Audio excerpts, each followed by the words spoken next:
জাতীয় নাগরিক পার্টির মুখ্য সমন্বয়ক নাসির উদ্দিন পাটোয়ারি বলেছেন, আলুর সিন্ডিকেট নিয়ন্ত্রণ করছেন বিএনপির ভারপ্রাপ্ত চেয়ারম্যান তারেক রহমানের লোকেরা। বৃহস্পতিবার রাজধানীর জাতীয় কৃষক শক্তির আলোচনা সভায় তিনি এসব কথা বলেন।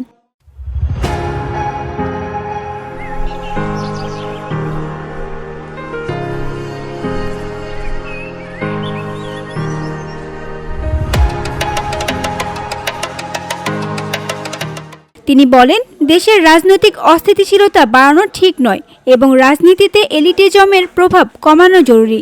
মানবতা বিরোধী অপরাধের মামলায় সাবেক প্রধানমন্ত্রী শেখ হাসিনার রায় বাংলাদেশের বিচার ক্ষেত্রে একটি ঐতিহাসিক মাইলফলক হবে বলে মনে করেন নাসির উদ্দিন। তিনি উল্লেখ করেন, আওয়ামী লীগের ব্যবসায়ী ভিত্তিক অর্থ কাঠামো ভেঙে দিতে সরকার ব্যর্থ হয়েছে।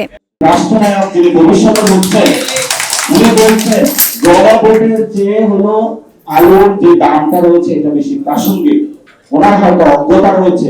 উনি যদি বুঝতেন যে উনি যাকে এমপি নমিনেশন দিচ্ছেন সেই লোকটাই কিন্তু কৃষকদের উপরে গিয়ে কৃষকদের উপরে ছড়ি ঘুরিয়ে আলুর দামটা বাড়াচ্ছে।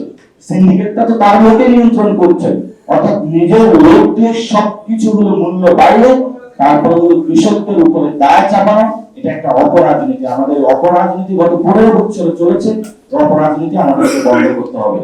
আলোচনা সভায় এনসিপির যুগ্ম আহ্বায়ক সরোয়ার তুষার বলেন, অন্যান্য রাজনৈতিক দল জুলাই সনদকে নিজেদের স্বার্থ হাসিলের দস্তাবেজ বানাতে চেয়েছে, কিন্তু আমরা এটি নিয়ে লড়াই করেছি। তিনি আরো বলেন, জুলাই সনদ প্রধান উপদেষ্টা ডক্টর মোহাম্মদ ইউনূস জারি না করলে সরকারের বৈধতা নিয়েও প্রশ্ন উঠবে। দেশের অরাজকতার প্রসঙ্গে তুষার বলেন, এত অরাজকতা চলছে কিন্তু স্বরাষ্ট্র উপদেষ্টার কোনো পদক্ষেপ বা বক্তব্য নেই। আওয়ামী লীগের আগুন সন্ত্রাস এবং লকডাউনের পরিস্থিতি দেখলে মনে হয় দেশে সরকার নেই। প্রধান উপদেষ্টাকে রেসপেক্ট করে সারা দেশের মানুষ, কিন্তু তিনি কেন এটা বুঝতে পারছেন না যে তাকে এই আদেশটা জারি করতে হবে। তিনি এটা প্রেসিডেন্ট চুপ্পুকে দিয়ে বাড়াচ্ছেন। প্রেসিডেন্ট চুপ্পুকে দিয়ে, প্রেসিডেন্ট তো তাকে বলতে ইচ্ছা করে না, এই চুপ্পুকে দিয়ে যদি তিনি ফ্যাসিবাদের একটা অবশেষ হিসেবে রয়ে গেছেন, তাকে দিয়ে যদি আপনারা এই আদেশটা জারি করান, তাহলে এটা হবে জুলাই সনদের কফিনে।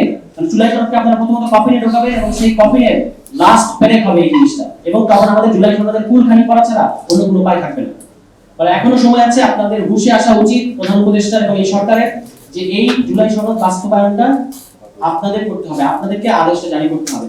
এনসিপির সিনিয়র যুগ্ম সদস্য সচিব তাসনিম জারা বলেন, বর্তমান সংবিধানে এমপিদের হাত পা বাঁধা, কিন্তু জবাবদিহিতা দুর্বল। কৃষক প্রধান দেশে কৃষকদের অধিকার নিশ্চিত না করলে রাজনৈতিক ও অর্থনৈতিক স্থায়িত্ব আসে না। তিনি বলেন, একটি দলের প্রধান নেতা দেশের কৃষকদের গণভোটের মুখোমুখি দাঁড় করিয়েছে এবং গণভোটের মাধ্যমে কৃষকদের ন্যায্য মূল্য নিশ্চিত হবে। কৃষকের সংসদ কবে হবে, শ্রমিকের সংসদ কবে হবে? ওনার এমপিদের যদি হাত পাই বাঁধা থাকে, যেখানে তারা জনগণের কল্যাণে কোনো রায় দিতে না পারেন, তাহলে সেই সংসদ কিভাবে জনগণের কল্যাণে কাজ করবে?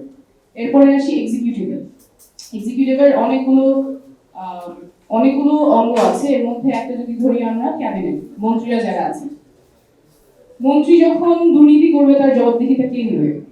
মন্ত্রী যখন কার অধিকারের হরণ করে নিবে, মানবাধিকার লঙ্ঘন করবে, তার জবাবদিহিতা কে নেবে? তাসনিম জারা আরো বলেন, জনগণ এখন রাজনৈতিকভাবে সচেতন। যারা সংস্কার পাশ কাটিয়ে যাবেন তারা পার পাবেন না। তানজু হাবিবা, ভিওডি বাংলা, ঢাকা।